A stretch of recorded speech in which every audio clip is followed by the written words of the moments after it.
అందరికీ వందనాలు. ఈ ఉదయకాలము దేవుని వాక్యాన్ని చదువుకుందామండి.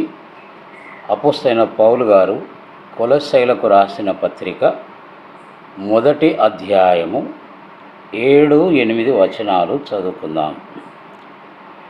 ఎపఫ్రా అను మా ప్రియుడైన తోడి దాసుని వలన మీరు ఈ సంగతులను నేర్చుకొంటిరి.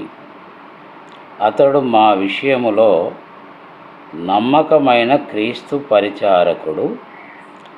అతడు ఆత్మయందలి మీ ప్రేమను మాకు తెలిపినవాడు. మంచిది.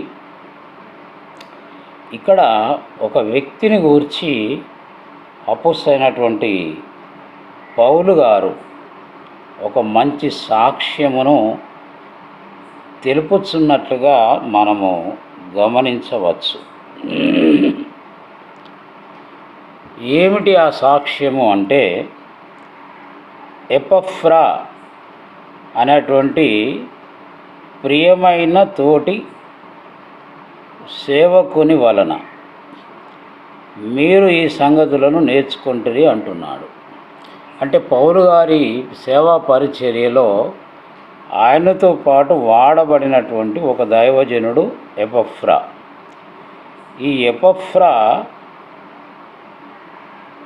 పౌలు గారి ఆధ్వర్యంలో దేవుని పరిచర్యను జరిగించినాడు. నమ్మకమైన వ్యక్తి. అతడు మా విషయంలో నమ్మకమైన క్రీస్తు పరిచారకుడు అంటున్నాడు. ఎంత మంచి సాక్ష్యం! మన సంఘంలో మనకి సాక్ష్యం ఉన్నదా? మన పైన నాయకులుగా ఉన్నటువంటి సేవకులు మన గురించి ఇలా చెప్పగలుగుతున్నారా అని పరీక్షించుకుందాం. ఈ ఎపఫ్రా ఆత్మయందలి మీ ప్రేమను మాకు తెలిపినవాడు అంటున్నాడు.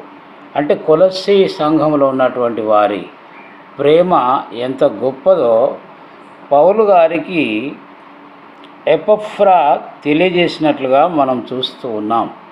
క్రీస్తునందు ప్రియ సోదరి సోదరుడా, మనము కూడా ఎపఫ్రా కలిగినటువంటి ప్రేమను మనము కూడా ఇతరులకు ప్రకటించవలసిన వారమై ఉంటున్నాం. ఆ రీతిగా మనం ప్రవర్తించడానికి పరిశుద్ధాత్మ దేవుడు మనకు సహాయము చేయునుగాక. దేవుని కృప మీకు తోడై ఉండునుగాక. అంచెలంచెలుగా మీరు వర్ధిల్లుదురుగాక. దేవుడు మిమ్మల్ని దీవించునుగాక. అందరికీ వందనాలు.